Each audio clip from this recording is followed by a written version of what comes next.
Hey guys, welcome back. Got this Ram 1500 here. We picked up in Kodak, Tennessee. It was about 40 minutes from the house. It's coming up to Pendleton, Indiana. We're almost there. We got less than an hour to go. We're getting fuel here right now.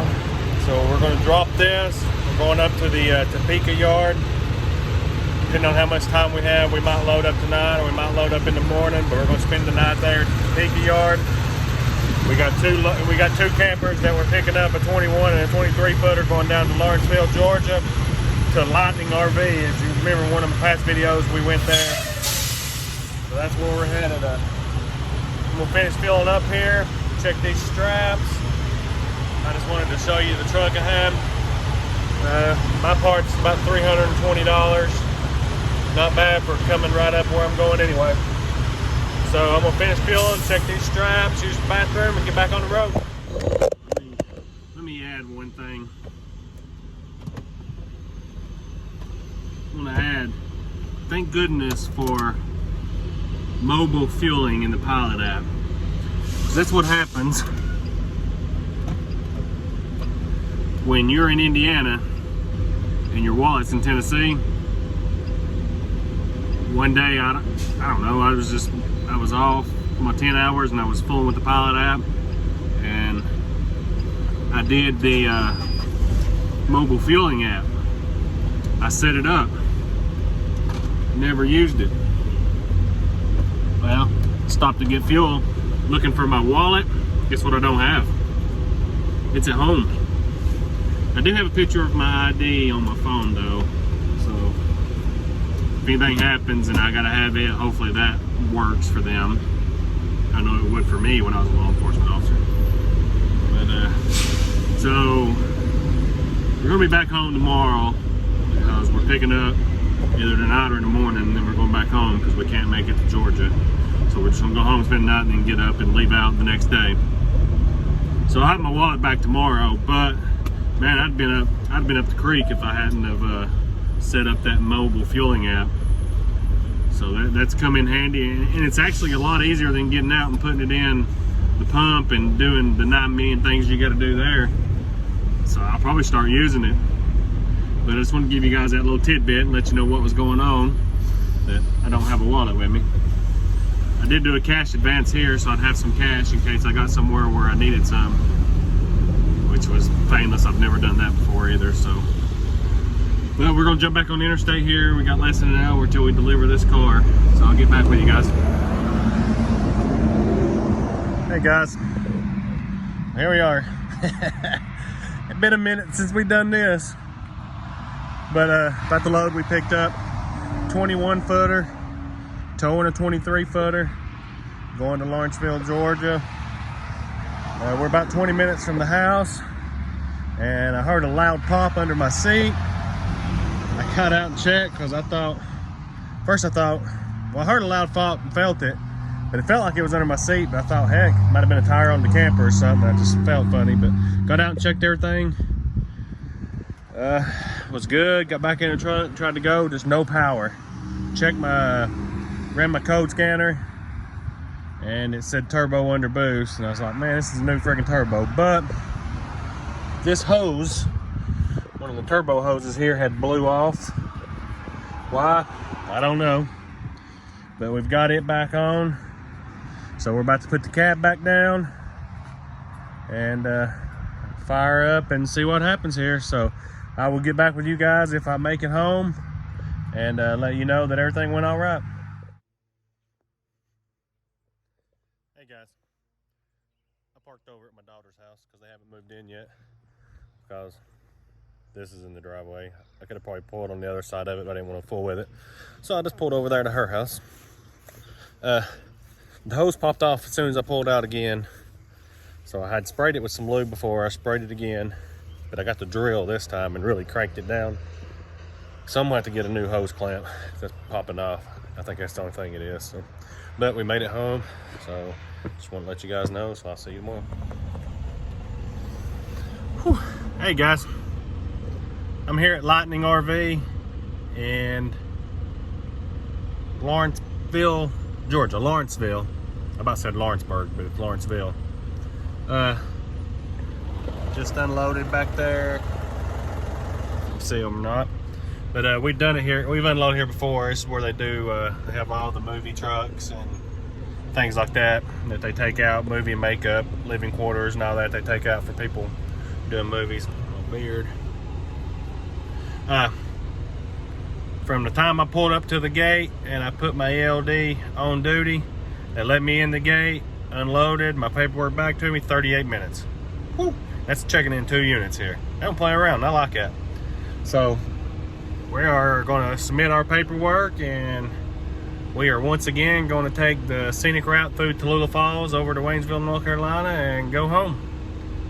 It's our Friday, even though it's Thursday. We're having a 3-day weekend. We're not going to do anything tomorrow. Just do some family time and stuff around the house, and a little bit of work on that Ford. Still haven't decided. There's some guys from Texas that want to come buy it. I'm thinking about just selling it. I like the Isuzu.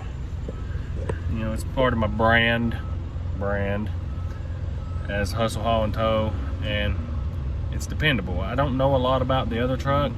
Like I said, I just bought it to help her out. So, but we're going to submit our paperwork and get on the road so we can get home. I'll catch you guys in a little bit. Hey guys, what's going on today?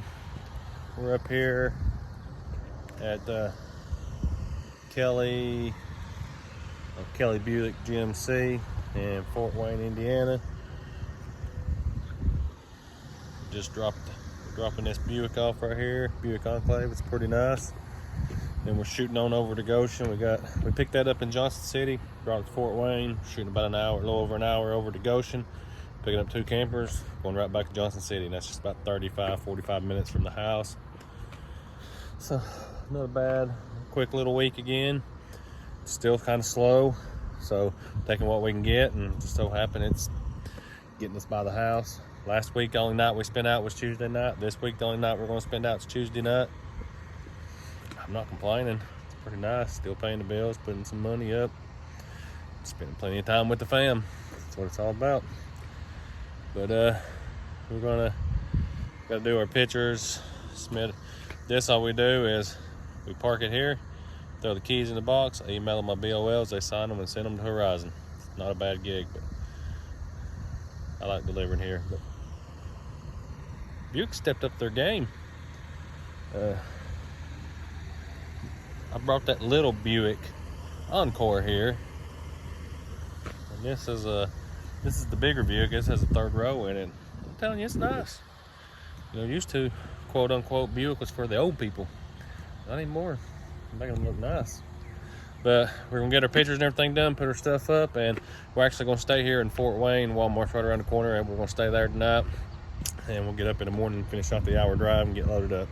So I'll catch you guys in a little bit. Hey guys, you can see we're loaded up there. We got 2 R pods, Maple Forest River. Just throwing away some more paperwork here. The first one's a 19-footer. It's on the bed. And we're pulling a 22-footer. Really like the way this one loads up. See, it doesn't give me any overhang.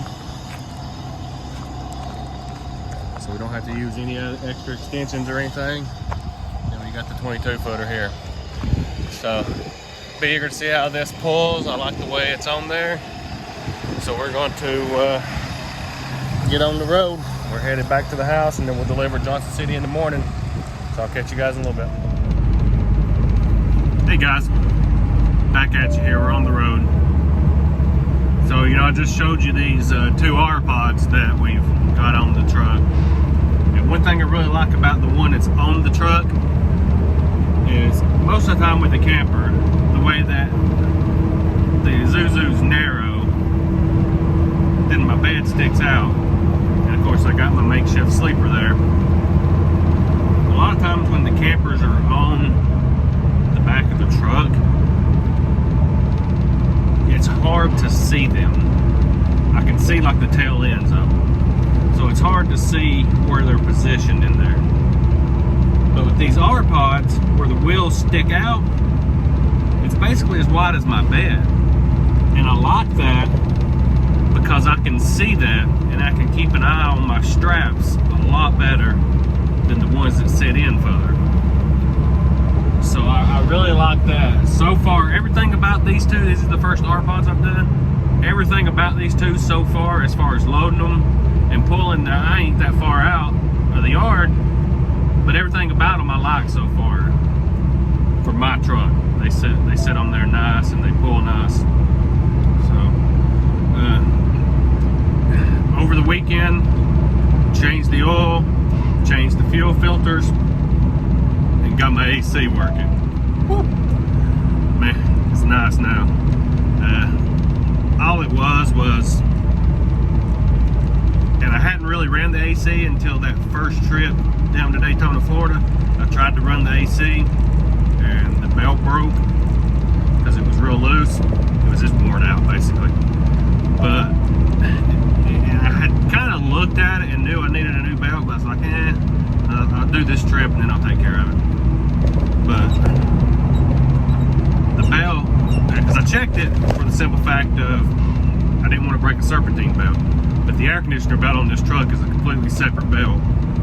And it runs across the air conditioner, comes underneath the fan pulley, and over to a pulley by itself, and then back across top. So it's just its own belt, so, you know, if it broke, I wasn't worried about it because it wasn't going to mess with my, you know, alternator or running across the fan or nothing like that. So we didn't really worry about it. But we did take care of that over the weekend. We put a new belt on it, and now we got AC. So that's nice. I think one of the pulleys is squeaking a little bit underneath my seat. I can hear it just every once in a while. But so we got that taken care of. So like I said, we're heading home tonight to spend the night, and then about 45 minutes over to Johnson City